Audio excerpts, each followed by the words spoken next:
هذه رحلة العودة من باريس إلى تونس على متن الطائرة الحبيب بورقيبة، رحلة أمنها فريق نسائي على مستوى القيادة وتقديم الخدمات، وذلك بمناسبة اليوم العالمي للمرأة. والله حطت بالكدا الطائرة واتريساج لا صفقوا عليهم ديجا. والله يعجبهم الاتريساج اوغوزمون صفقوا. عدوا رحلة ممتعة للغاية، صفقوا شيخوا وكانوا فرحانين برشا الحقيقة. برنة أليسا مؤسسة قرطاج وملكتها الأولى ورموز الحضارة الفينيقية وقفن في غرفتهن على مدى ثقافتهن وعلمهن، فعندما يلغى هذا اليوم من قاموس الاحتفالات فيمكن وقتئذ الحديث عن المساواة بين المرأة والرجل. هكذا قالت هذه السيدة، وهكذا عبرت عن استغراب أثار استغرابها.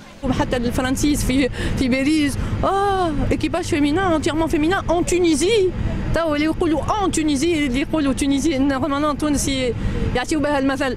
المرأة التونسية معروفة معناتها في العالم أجمع، دونك عندها مكانتها وعندها قيمتها تبارك الله، وصلت في المجالات الكل، دونك عندها قيمتها بارتو معناتها.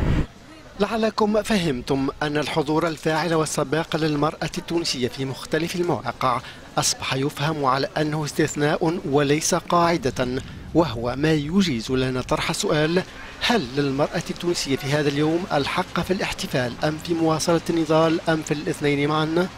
في هذا اليوم الذي تحتفل فيه الدول بنصف مجتمعاتها، تؤكد فيه المرأة التونسية أنها لا تختلف في دورها الحياتي مع رفيق دربها الرجل، خاصة بعد ظهور ملامح التراجع عن المكتسبات بعد الثورة.